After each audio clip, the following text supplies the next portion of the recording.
This is episode 3 of my VA Claim Strategy podcast, and today I'm breaking down VA ratings for PTSD.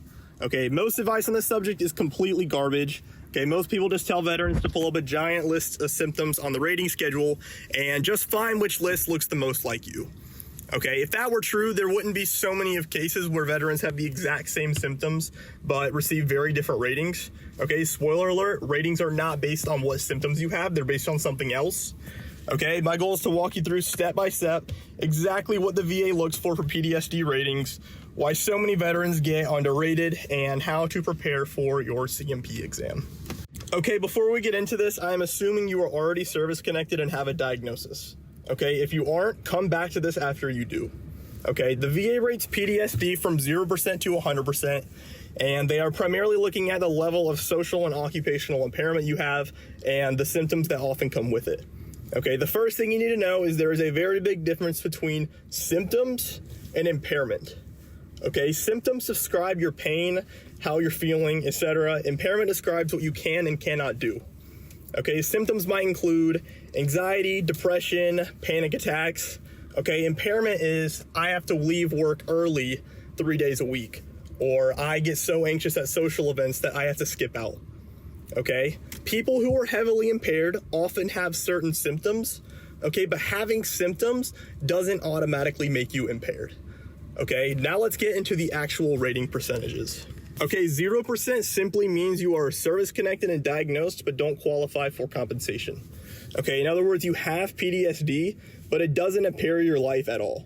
Okay, your friends and family would probably say, yeah, he has PTSD, but he functions just fine and is completely normal. Okay, at 10%, the VA describes this as mild impairment. Okay, still most of the time you can function just fine, okay, but maybe under stress you don't. Okay, maybe occasionally you cancel plans, okay, maybe you get irritated at coworkers, okay, but the key is that it only happens during stress. It's not a normal part of your life. Okay, at 30%, you now have occasional impairment at work and socially. Okay, still you can function fine for the most part. Okay, but the impact at work and in your social life is more noticeable. Okay, so maybe once a month you have a panic attack that forces you to miss work. Okay, maybe here and there you have really bad anxiety and you miss out on a social event.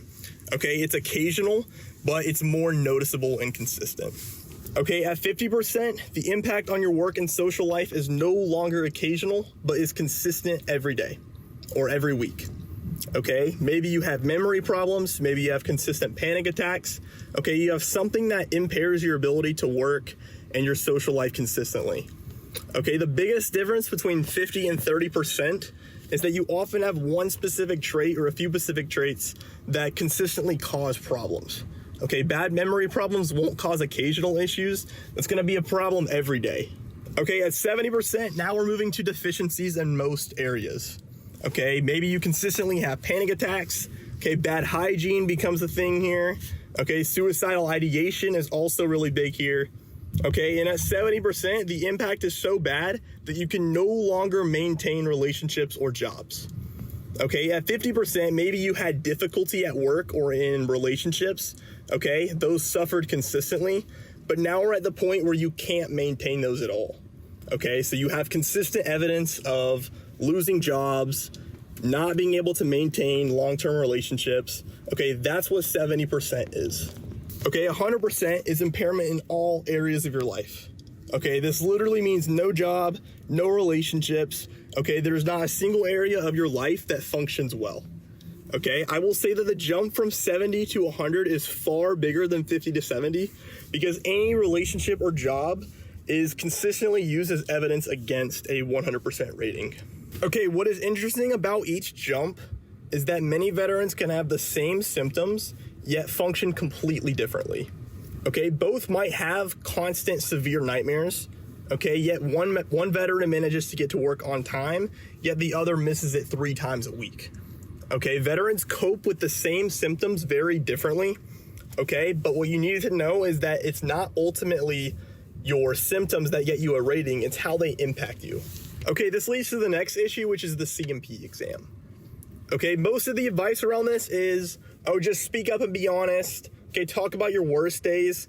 Okay, many veterans go into the exam and they focus heavily on how miserable they feel.